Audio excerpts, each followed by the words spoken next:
Hey guys, it's Yell Zero, and you might be wondering, why am I sitting on a countertop? Good question. We are in the kitchen, Yams everywhere, making some tasty little treats. This is Francesca. She is my best friend since 3rd grade, and we wanted to make a video together. First time's a charm. I didn't hire her for this video. She's doing this out of the kindness of her heart. She's also probably gonna expose me. We're gonna talk about me in my youth, in my adulthood, perhaps, and all the silly mistakes I made, most likely, and all the fun things too. But who doesn't? Who doesn't? We're also dressed festive for Valentine's Day. We have flowers, little tasty Valentine's Day treats. We're gonna be dipping these strawberries into the chocolate, and then we're gonna eat them, and it's gonna be real fun. So, should we wash them? No. Do you wash strawberries?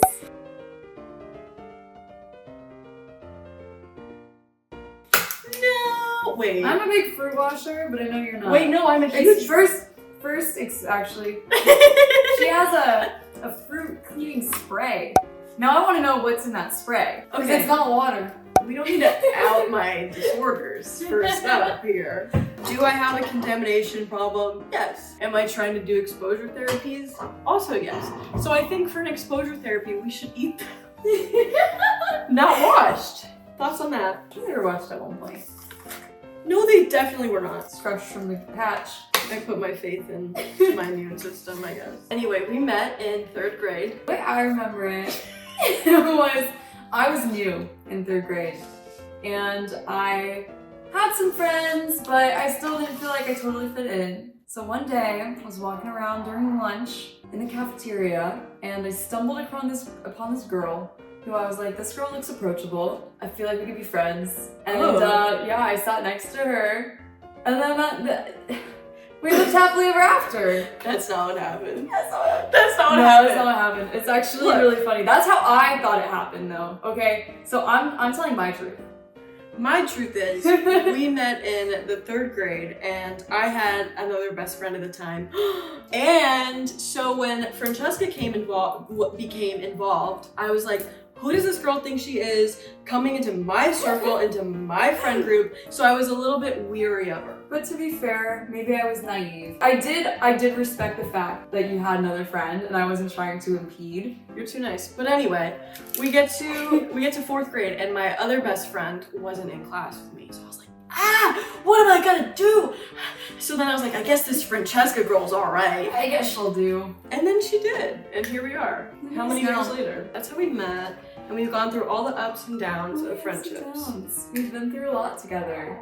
We were all of my conscious years were pretty much after we met.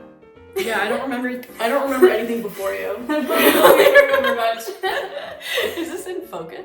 First of all, we were in a band together. When did that start? Like 4th grade. Okay. But it wasn't just any band. No. You want to guess the name? Did they guess? Did you guess? Yes. I bet you won't get it. I bet you won't get it. I bet you won't get it. Okay. 3, 2, 1. It was Baby Puke. The band was called Baby Puke.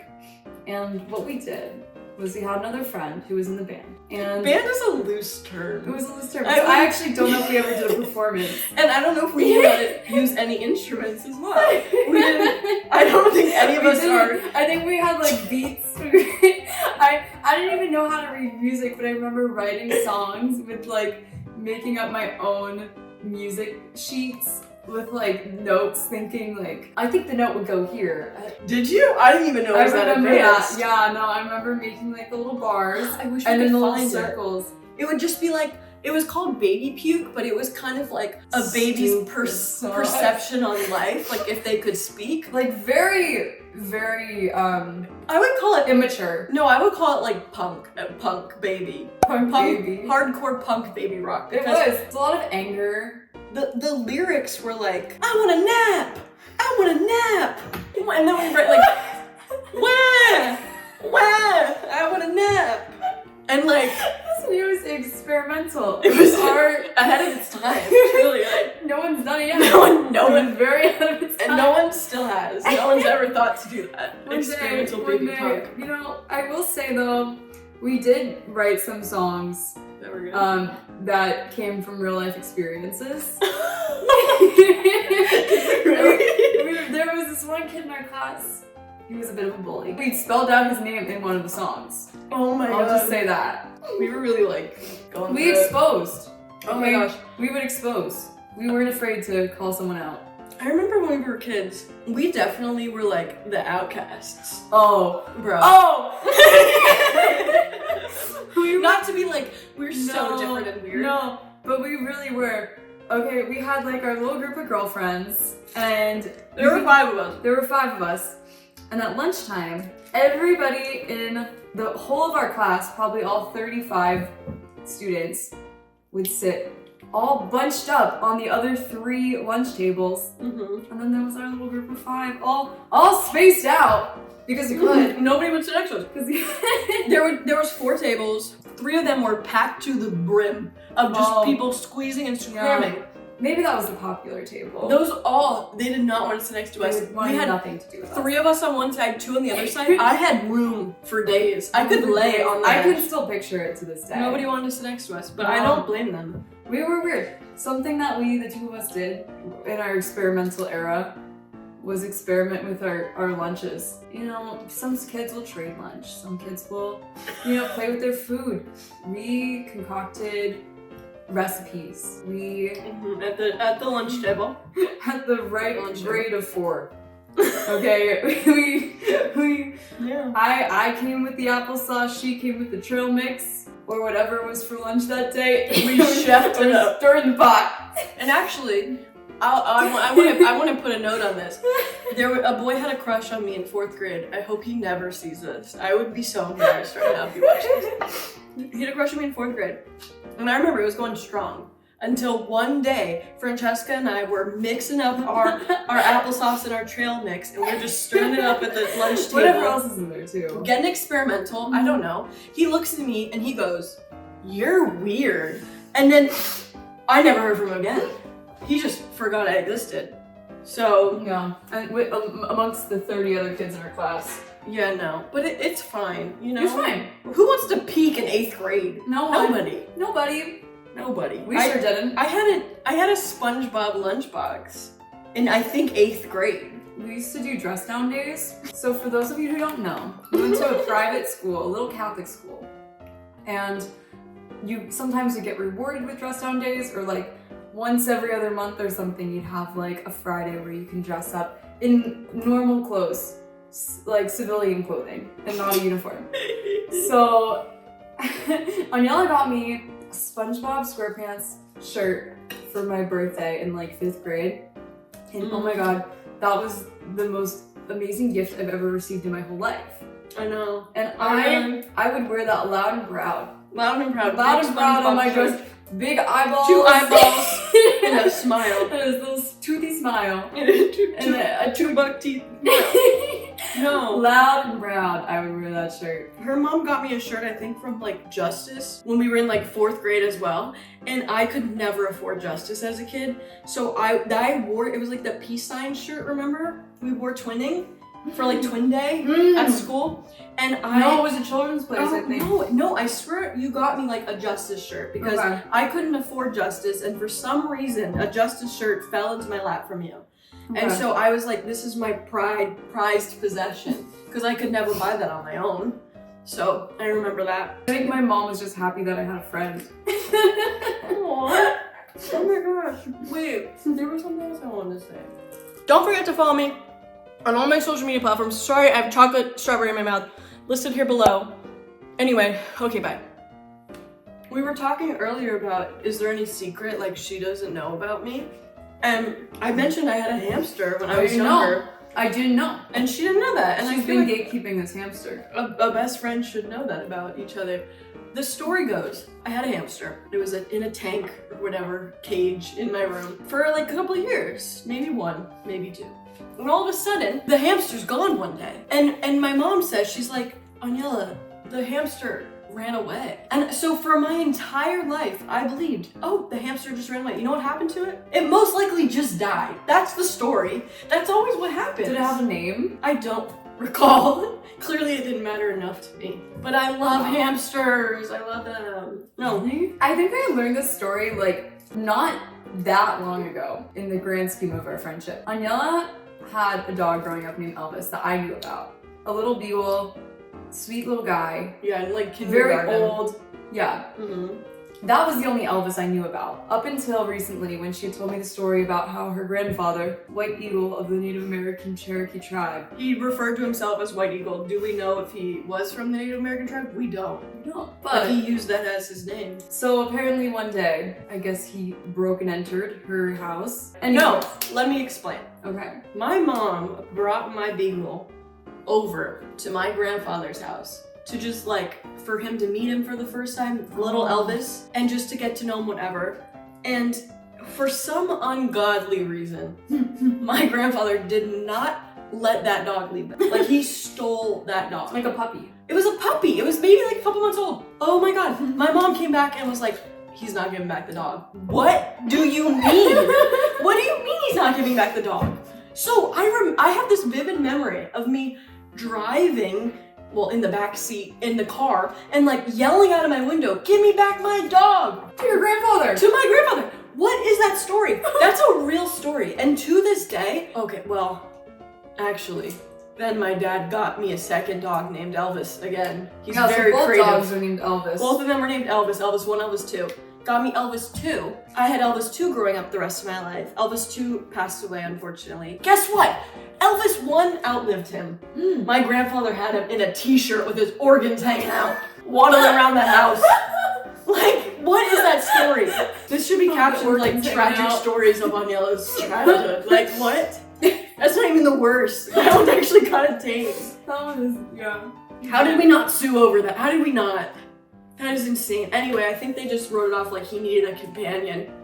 What about me? You guys did the second Elvis. I would never let the first Elvis live. Like I couldn't let that memory live down. No. So, is that how you say that phrase? In seventh grade, we went on a trip to the Holocaust Museum in Washington D.C. Oh and my mom. What a field trip. What a field trip, by the way, because we also toured the little the monuments surrounding. I think we just did a glance. So what happened was, my mom was a chaperone on this trip, and during this time, Maroon 5 released a song called Daylight. I don't even know if they just released it. I think we just. Daylight comes, I'll have to go. So, anyways, that song was new. I had it downloaded onto my iPod, and I was like, "Hey, you gotta listen to this cool song." She listens to it, immediately falls in love. I've been in love. I didn't know that you showed me that song. I feel like I did. You know what song I showed you? Probably all of them. Mr. Brightside. Okay. When we were in 7th grade. Wow. You remember Wow, that? she's cultured. I remember that. And we made a music video to it. We made a music video that same day. That same day. But She didn't know the words. Fake fan. Fake the killer Wait, fan. Jealousy, turning saints into the sea. Dirty, acoustic love. like that's how it looked. So I didn't know the words. But my point in telling the story is that my mom was sitting behind us, and the whole entire bus ride to Washington D.C., we were singing Daylight by Maroon 5.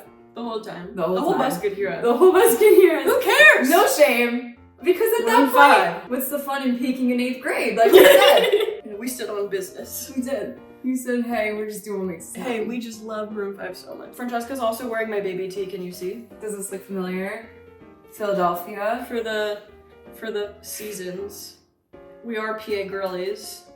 Go Eagles, they just won. Look at, do you guys think that these look good? I've been like really cooking, making We've these. been eating them too as we go. I know, it's kind of The gross. shells are sticking to the plate.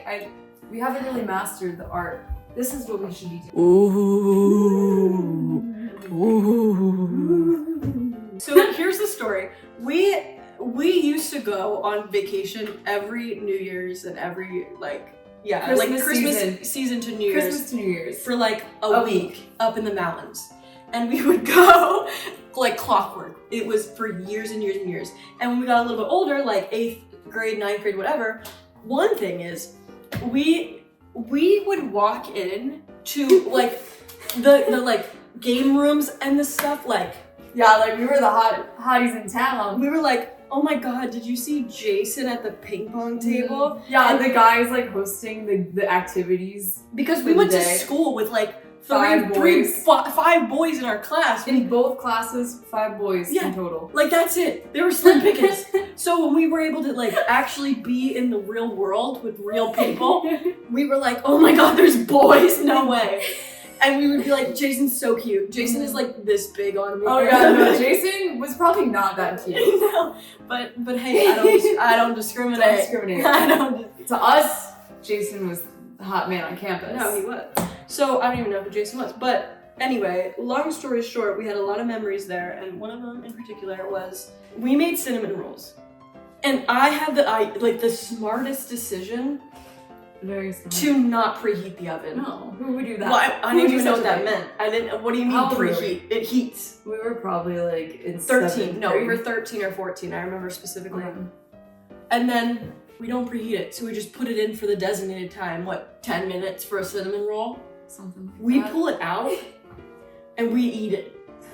And it was soggy in the middle and gross. Do you remember this? It was disgusting. But I didn't want to admit I was wrong for not preheating the oven, so I just pretended like it was fine, but it wasn't okay. No. It was disgusting. But I was excited because I'm like, wow, this is like independence. Like we are doing a cooking activity on our own. I know.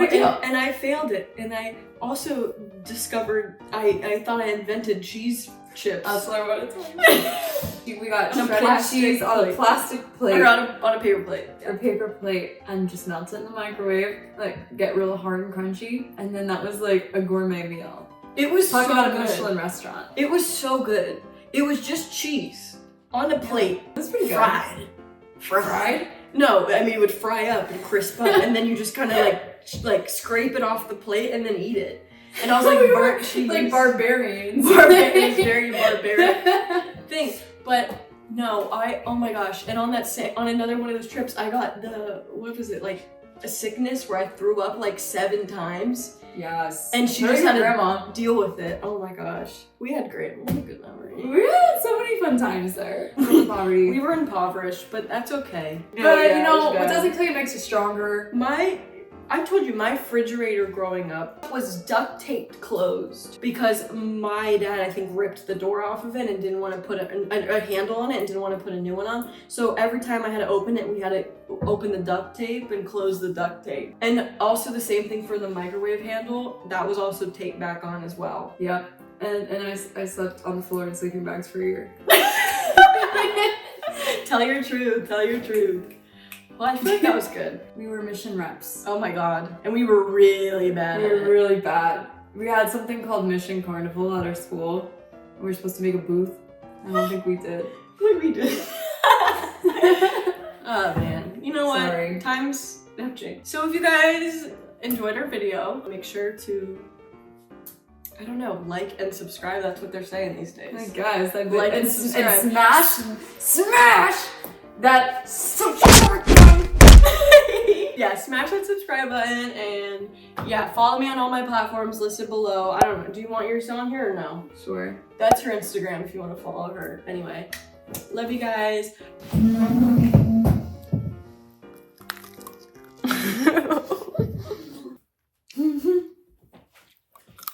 ASMR.